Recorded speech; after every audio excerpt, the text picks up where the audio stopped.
सबसे है प्यारा, जो सबसे हंसी सबसे अलग सबसे है प्यारा, जो सबसे हंसी सबसे अलग सबसे है प्यारा, आका है हमारा, मौला है हमारा, आका है हमारा, आका है हमारा, मौला है हमारा। कहते हैं जिसे आमीना बीबी का दुलारा, कहते हैं जिसे आमीना बीबी का दुलारा, कहते हैं जिसे आमीना बीबी का दुलारा, आका है हमारा, मौला है हमारा, आका है हमारा, मौला है हमारा। वो मालिक मुख्तार है, मुख्तार है मुख्तार, ऐसे मेरे सरकार है, सरकार है सरकार, ऐसे मेरे सरकार है, सरकार है सरकार, ऐसे मेरे सरकार है, सरकार है सरकार। कैसे? सूखी हुई लकड़ी को जो तलवार बना दे, सूखी हुई लकड़ी को जो तलवार बना दे, इंसान तो इंसान दरख्तों को चला दे, इंसान तो इंसान दरख्तों को चला दे, उंगली के इशारे से करे चांद को टुकड़े, डूबे हुए सूरज को, डूबे हुए सूरज को जो बुलवा ले दोबारा,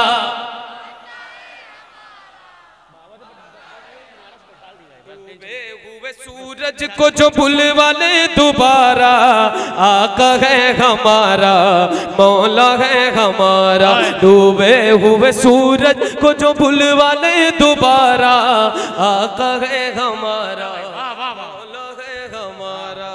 नारा लगाइए, नारे तकबीर, नारे रिसालत, जिसने दस्तारबंदी हजरत अल्लामा मुफ्ती रफीक साहब किबला खन्नापुरी, नारे तकबीर, नारे रिसालत।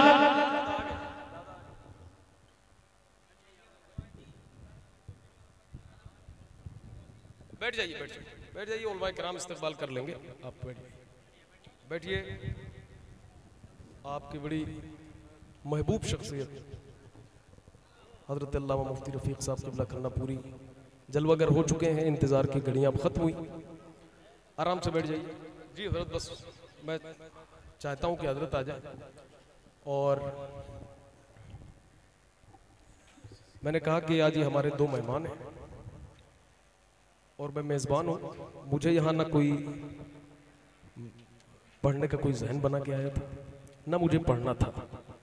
ये मैं तो इमाम साहब से अव्वल रोज से कह रहा हूँ कि इमाम साहब इतनी मेहनत माशाल्लाह किया इन्होंने कि आज यहाँ से ये, इससे पहले कितने बच्चे फारिग हुए थे? 2 मरतबा 4 बच्चे माशाल्लाह हिफ्ज़ की दस्तार लेकर यहाँ से निकले हमारे नूरानी मस्जिद से, और आज 2 बच्चे माशाल्लाह आज भी, यानी 10 बच्चे आज जो है माशाल्लाह पूरे हो जाएंगे। ये बहुत बड़ी बात है कि यहाँ पर कभी ऐसा नहीं हुआ, मगर माशाल्लाह आज 10 बच्चे यहाँ की मस्जिद से पढ़ करके निकल रहे हैं। मैं इनको मुबारकबाद पेश करता हूँ, बारून वालों को ख़ास तौर पे मुबारकबाद पेश करता हूँ जो यहाँ के बारून वाले हैं, और ये हमारे मोहल्ले वाले बारून के इलाके के ये सारे, कि इन्होंने बड़ी मेहनत किया, इमाम साहब का भरपूर साथ दिया। इसी तरह साथ देते रहिए, बल्कि और ज़्यादा कोशिश करिए कि अब साथ दीजिए, ठीक है? इमामों के जो आज के हालात हैं हिंदुस्तान भर के आप सब जानते हैं। खुद मैंने एक रिकॉर्डिंग सुनी कि एक बंदे ने कहा कि आपको इमाम की ज़रूरत है, उसको इमाम की ज़रूरत थी, उसने कॉल किया कि मुझे इमाम की ज़रूरत है। तो जो साहब बात कर रहे थे वो कोई बहुत बड़े आलिम रहे होंगे, उन्होंने कहा कि कितना तनख्वाह दोगे तो मैं भेजूँ इमाम साहब को? तो उसने कहा कि 7,000 रुपये दूंगा। उधर से कमेटी के किसी फर्द ने कहा कि 7,000 रुपये दूंगा, आप इमाम साहब को भेजिए। तो इन्होंने ये कहा, मौलाना साहब ने जो बात कर रहे थे फ़ोन पर, तो इन्होंने कहा कि आप आ जाओ हमारे पीछे नमाज पढ़ो, महीने का 7,000 मैं आपको दूंगा। उन्होंने मजाक नहीं किया था, उन्होंने सही में कहा कि मैं आप मेरे पीछे नमाज पढ़ो, 7,000 मैं आपको दूंगा।